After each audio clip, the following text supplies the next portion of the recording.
Merci de vous asseoir. Que Dieu vous bénisse.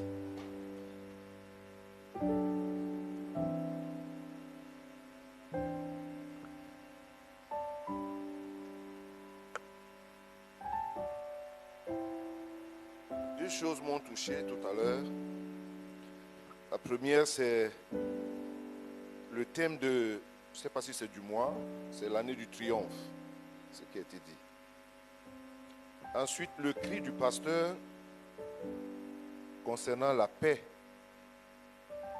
pour la nation. Il n'y a pas plus grande richesse que d'être en paix. Je peux vous assurer, il n'y a pas plus grande richesse que d'être en paix. D'abord, la paix intérieure de soi-même, la paix dans sa famille et la paix dans sa nation. Le message que je vais vous donner, je vais essayer de dire l'essentiel. Dieu voulant, si je reviens, je dirai au pasteur que je suis en train d'arriver. Ça, ce sont des messages que je donne dans les séminaires. Et c'est assez lourd. Mais je vais dire l'essentiel. Parce que le pasteur a dit deux choses ici. Ça, c'est l'année du triomphe. Ensuite, prions pour qu'il y ait la paix. Parce que la paix est menacée ici, dans ce pays. Pas seulement dans ce pays, dans beaucoup de pays. Mais ici, c'est vrai ce que le pasteur Félix a dit. Ce pays n'a jamais connu ce que d'autres pays ont expérimenté par rapport au sang. Et c'est évident.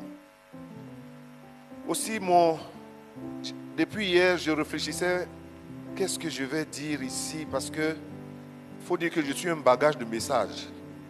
Personnellement, je suis un bagage de messages à cause de mon ministère. Partout où je vais, il faut qu'on m'attrape pour que je donne un message. Donc, je demande au Saint-Esprit qu'est-ce que je dois dire. Alors, j'ai pensé partager avec vous une histoire, mais qui est un message avec beaucoup de versets. Le thème que j'ai donné sur le message, c'est « Essayons les larmes ».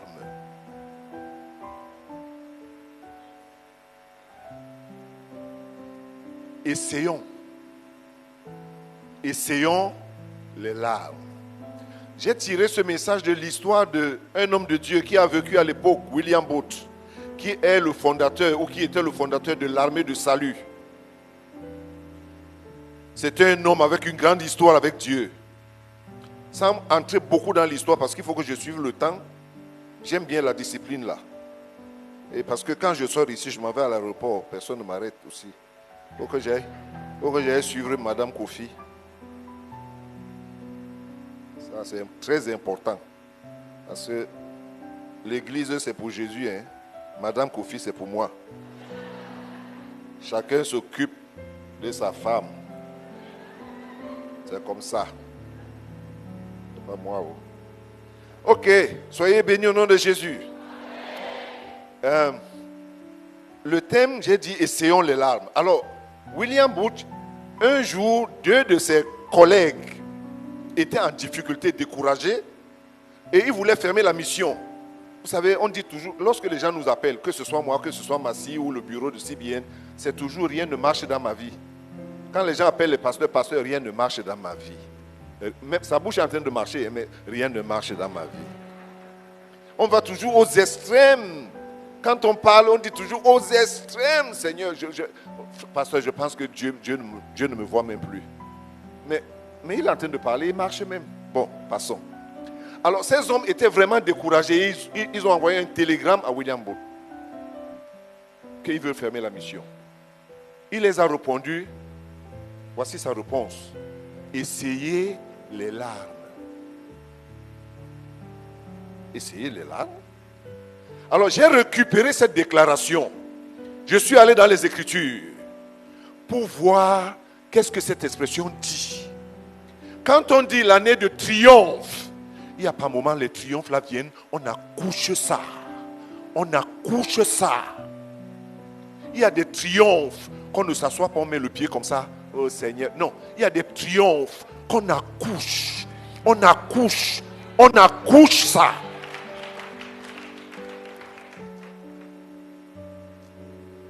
Malheureusement ou heureusement, je ne sais pas, j'ai remarqué que nous sommes une génération qui n'aime pas beaucoup la prière.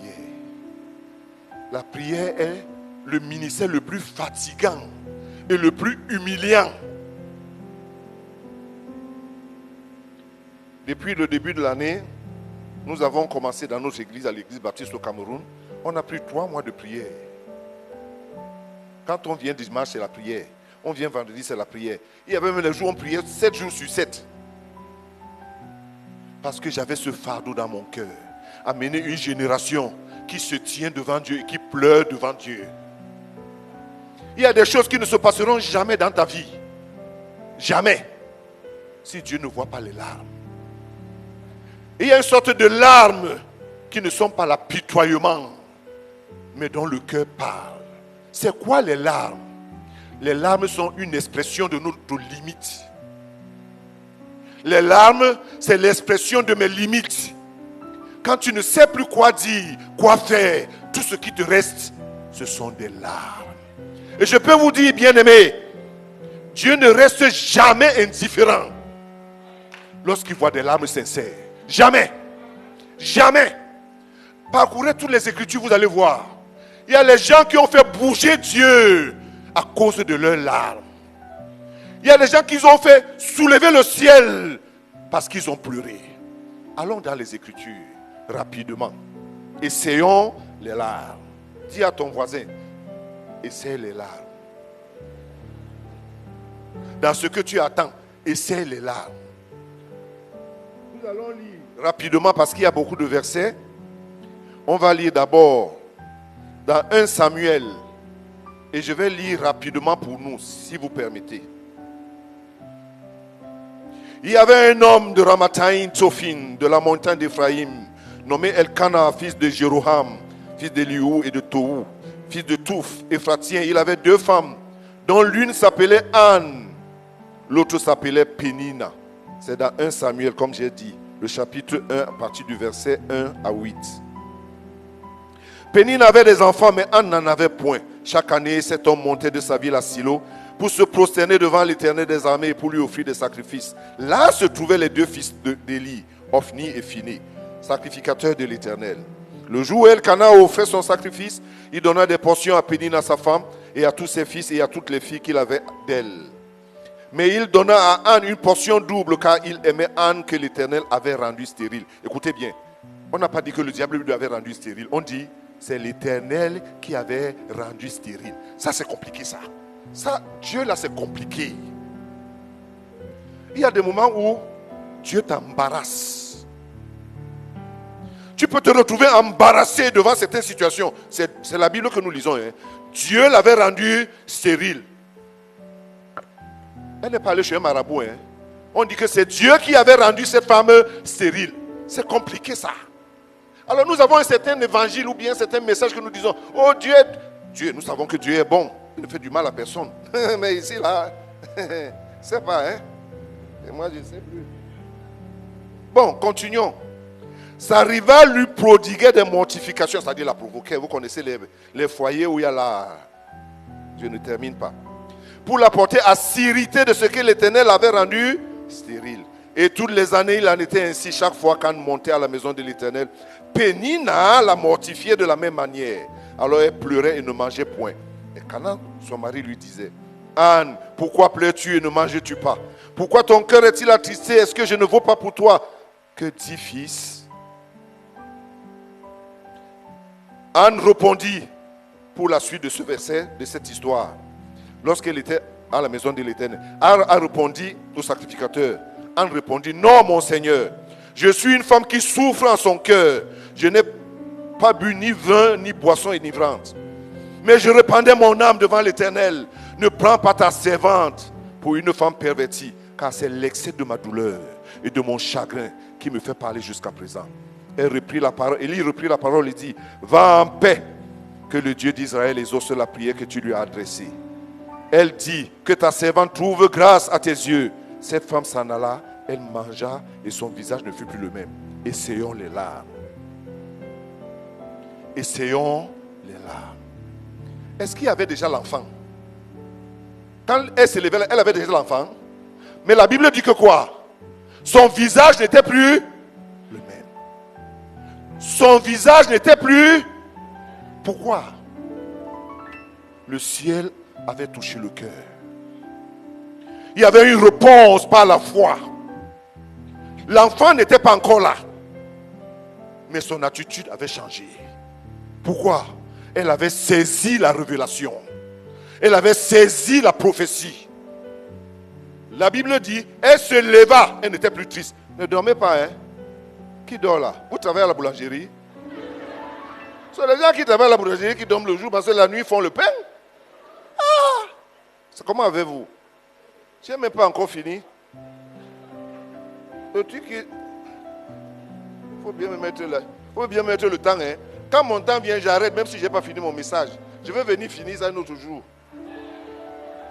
Les choses de Dieu, on ne parle pas tout, on finit tout. On prend un peu, non? C'est un peu.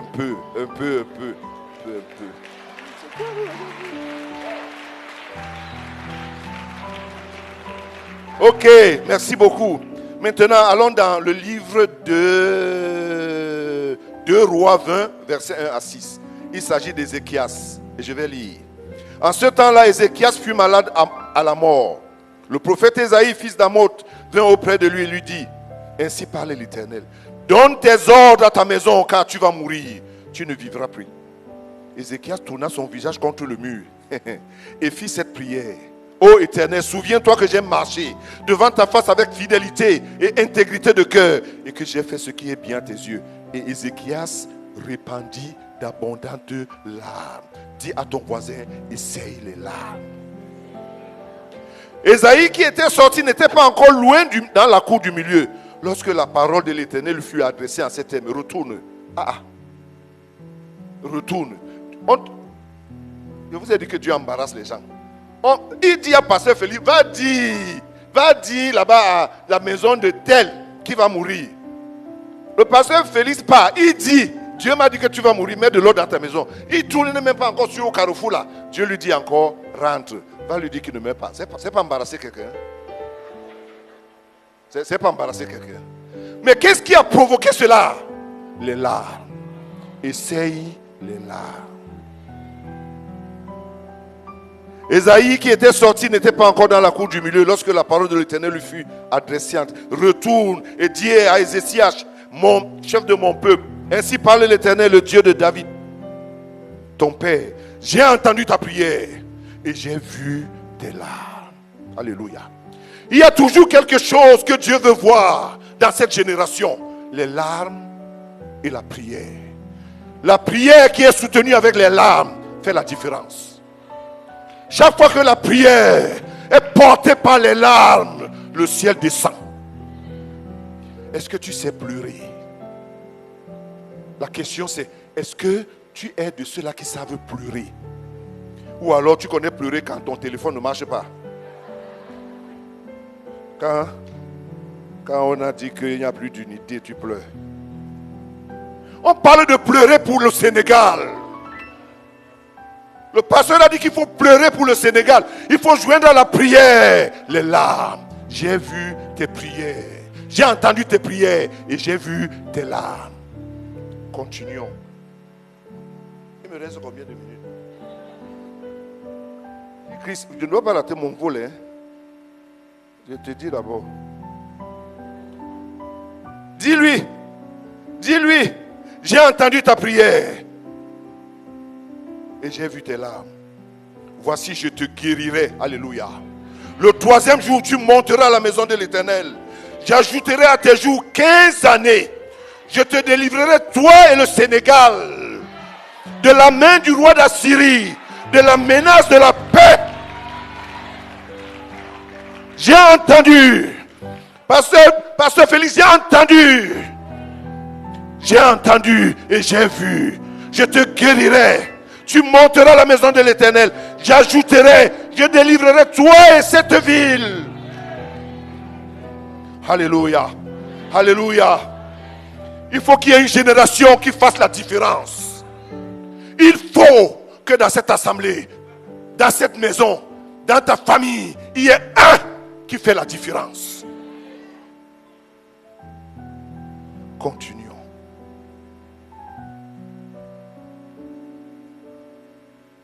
Au roi de Juda, 2 Rois 22, versets 18 et 20. C'est beaucoup, hein? C'est trop. Ok. 2 Rois 20, 18. On va prendre, ici c'est Josias. Mais vous direz au roi de Juda, c'est-à-dire Josias, qui vous a envoyé consulter l'Éternel. Ainsi parlait l'Éternel, le Dieu d'Israël, au sujet des paroles que tu as entendues. Ô Seigneur, parce que ton cœur a été touché et que tu t'es humilié devant l'Éternel en entendant ce que j'ai prononcé contre ce lieu et contre ses habitants qui seront l'objet d'épouvante et de la malédiction. Parce que tu as déchiré tes vêtements et que tu as pleuré devant moi. Moi aussi j'ai entendu. Oh Dieu. Oh Dieu. Oh Seigneur. Il y a des moments où je reste seul dans ma chambre. Je perds le sommeil parce que je pose des questions au Seigneur. Dans 20 ans, à quoi va ressembler ce monde? Quand je vois la vitesse avec laquelle les séductions du diable s'infiltrent, je reste là, je ne sais pas quoi dire. Et le Seigneur me dit, fils, si seulement certains ont compris que c'est une guerre spirituelle. Oui, Jésus est mort sur la croix. Oui, Jésus nous a donné la victoire. Mais je veux te dire ce matin, il y a des choses que c'est toi qui vas les accoucher. Tu es responsable d'accoucher la victoire que Christ t'a donnée. Moi aussi j'ai entendu. Quand Dieu dit ça à quelqu'un, parce que tu t'es humilié, tu as déchiré tes vêtements et que tu as pleuré devant moi, moi aussi. Le ciel répond toujours. Le ciel répond toujours. Il ne reste jamais indifférent lorsque la personne a gardé les yeux fixés sur Christ. Qu'est-ce que pouvons-nous dire? C'est pourquoi, Josias, je te recueillerai auprès de tes pères. Tu seras recueilli en paix dans ton sépulcre. Tes yeux ne verront pas tous les malheurs qui viendront ici. Essayons les larmes. Continuons.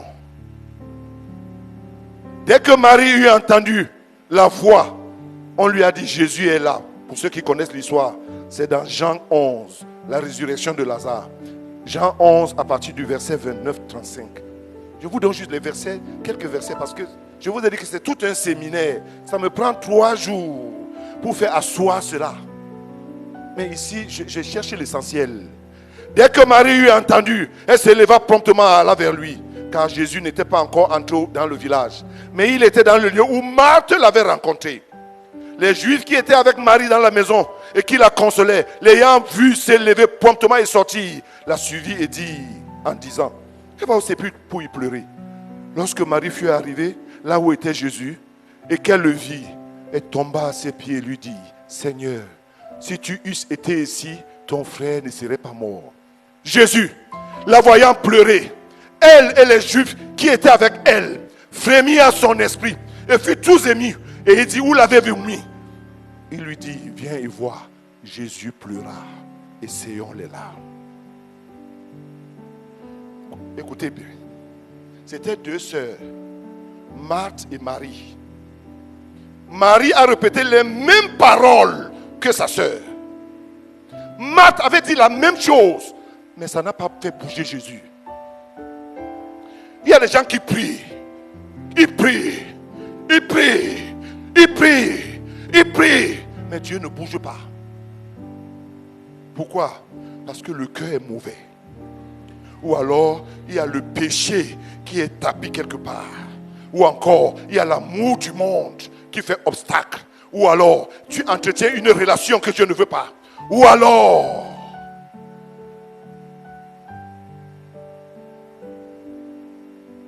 Marthe est venue. Elle a trouvé Jésus. La Bible ne nous dit pas qu'il y a les femmes qui ont suivi Marthe. Non. Pourquoi? Les gens qui sont capables en eux-mêmes n'ont pas besoin de consolation. Non. Elle a entendu que Jésus est venu. La Bible dit qu'elle est venue vers Jésus. Seigneur, si tu avais été ici, mon frère ne serait pas mort. Vous savez ce que ça veut dire? Tu es même venu en retard. Pourquoi? Quand elle parlait, elle était en train d'accuser. Elle était en train de juger. Comme beaucoup de personnes. Il vient te poser une question, il est en train de te juger. Le cœur n'est pas bon. Il y a les gens qui disent qu'ils prient, ils ne prient pas, ils se plaignent. Marthe, Seigneur, si tu avais été ici, mon frère, ça semblait spirituel, hein? Mais Dieu lit le cœur. Et il est le motif, il est l'intention. Jésus dit, je suis la résurrection et la vie. Celui qui croit à moi, quand même il mourra, serait ressuscité. Oui, je sais qu'on va être ressuscité au dernier jour. Elle n'a pas compris le langage de Jésus. Le Seigneur n'a pas bougé là où il était. Il était là. Elle est rentrée, la Bible dit qu'elle est rentrée, dit à sa soeur Marie, le Seigneur est ici et il t'appelle. Parce que Jésus lui a, on ne dit, ce n'est pas écrit, mais Jésus a posé la question à Marthe, où est ta soeur? Elle est partie, elle a dit à sa soeur, le Seigneur est ici. La Bible dit que quand elle a entendu le Seigneur ici, elle s'est levée promptement. Et avec elle une suite. Les gens qui ont les cœurs brisés ont toujours une suite. Les gens qui sont humbles ont toujours une suite. Les gens qui portent les fardeaux de Dieu ont toujours une suite. Elle est aussi arrivée là où Jésus était. Mais la Bible dit, elle tomba sur ses pieds. Elle a fait sa requête étant à genoux. Seigneur, tout ce que tu fais est bon. Si tu avais été ici, mon frère ne serait pas mort. Mais je sais que tout ce que tu demanderas au Père, mais c'était à genoux. Le signe de l'humilité. Le signe de l'humilité. Là, à genoux. Et la Bible dit, lorsque Jésus vit Marie pleurer et les femmes juives qui étaient avec elle pleuraient, il frémit.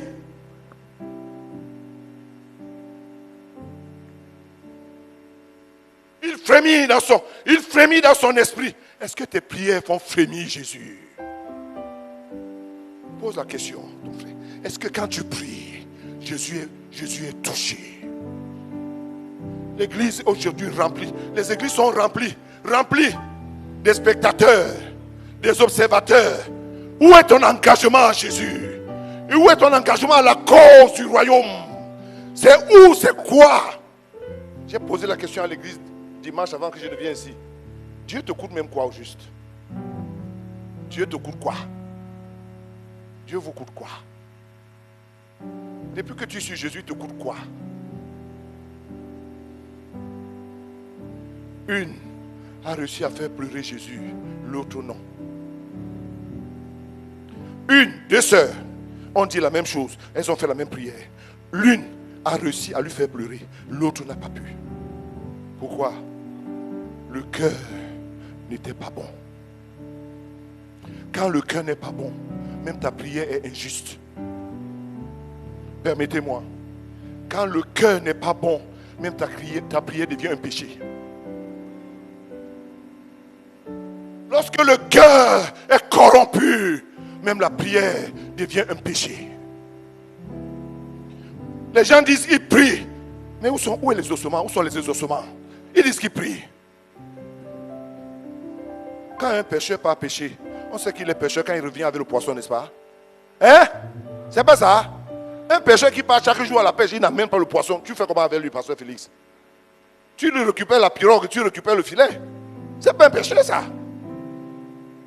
Celui qui prie doit avoir les ossements de ses prières. Il faut qu'il y ait les réponses. L'année du triomphe. C'est l'année où nous sommes à genoux. L'année du triomphe dans cette assemblée, c'est l'année où nous essayons les larmes. Ce qui a été proclamé ici, que c'est l'année du triomphe, cette année doit être soutenue par des larmes, par des larmes. Il me reste combien de minutes? Il faut me dire. On m'a dit que je devais voir ici, mais je ne vois plus rien.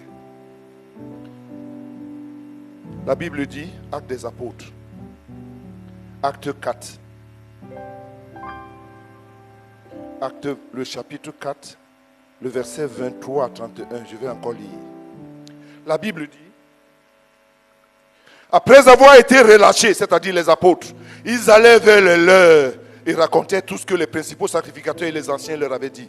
Alors, lorsqu'ils eurent entendu, ils élevèrent la voix à Dieu tous ensemble et dirent, Seigneur, toi qui as fait le ciel, la terre, la mer et tout ce qui s'y trouve, c'est toi qui as dit par le Saint-Esprit, par la bouche de notre Père, ton serviteur David. Pourquoi ce tumulte parmi les nations? Pourquoi les tumultes ici au Sénégal? Pourquoi ces vaines pensées? Pourquoi ces luttes? Pourquoi, Seigneur? Il faut les gens, hommes, femmes, enfants, qui se tiennent avec le pasteur Félix une nuit, pour dire pourquoi ce tumulte? Pourquoi, Seigneur? Pourquoi ces vaines pensées? Pourquoi ces luttes? Combien de litres de sang faut verser ici pour qu'on gagne la paix? Le sang de Jésus ne suffit pas?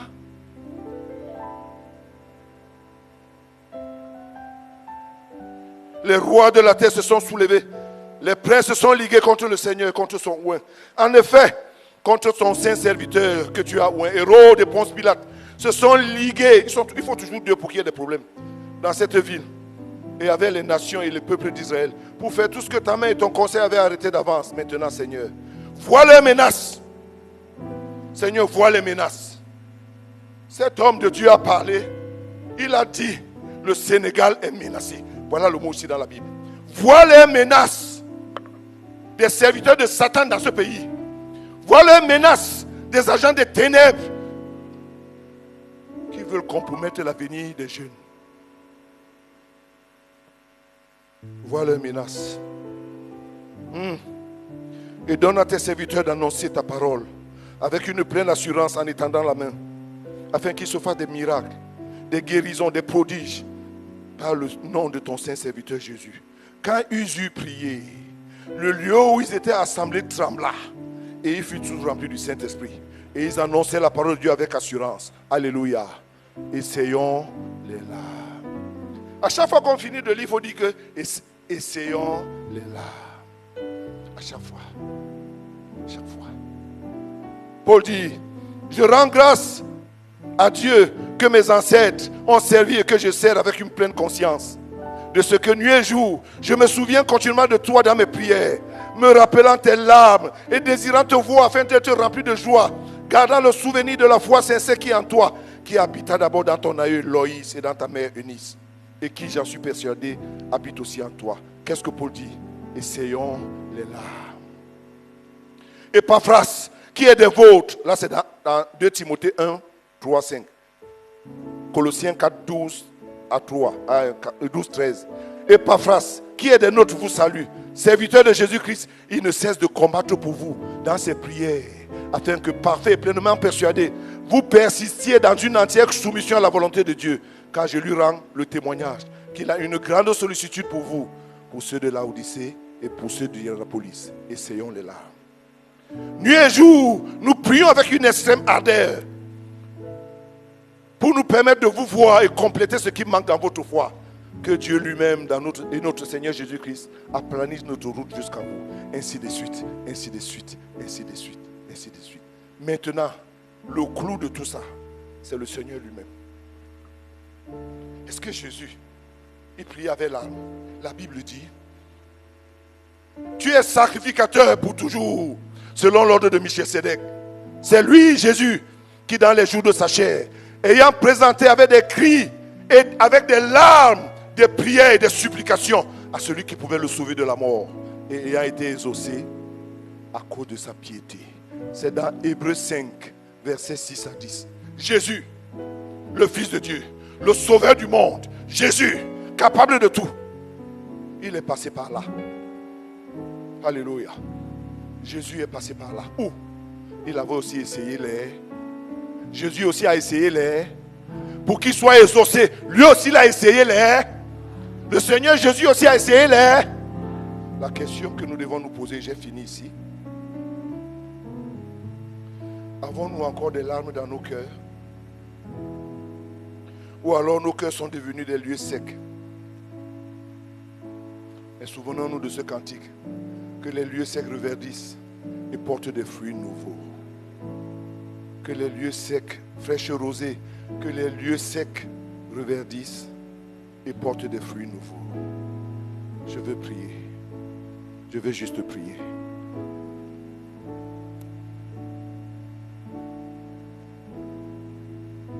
Je ne sais pas si tu as compris quelque chose, mais je crois que tu as compris. Certaines personnes ici ont des choses à traiter avec Dieu.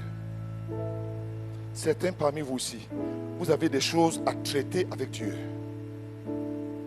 Vous n'avez pas besoin d'un homme. Vous avez besoin de traiter ça avec Dieu. Certains parmi vous aussi, vous devez arrêter certaines relations. Certains parmi vous aussi, vous devez arrêter certaines relations. Certains parmi vous, vous devez cesser d'être superficiel, mais d'être grave. Avant de prier, j'aimerais que si tu veux faire une prière à Dieu, que tu pries. Prie avec ton propre cœur, avant que je ne prie avec le pasteur Félix ici en haut. Mais j'aimerais que ceux qui veulent prier, qui s'élèvent et qui prient, si c'est un péché que tu veux confesser, confesse. Si c'est quelque chose que tu veux dire au Seigneur, aujourd'hui Seigneur, je veux aller à une autre dimension avec toi. Fais-le. Le Sénégal a besoin de toi. L'église Bethel. Oh, Chakara Sokoro Baba Seki. Choro Baba Sampara Kerebe de Koro Sakara Baba Seki. Chokoro Tokoro Baba Sampara Kere Soro Baba Seki. Choro Baba Sara Baba Seki. Seigneur Jésus. Oh Seigneur Jésus. Seigneur Jésus.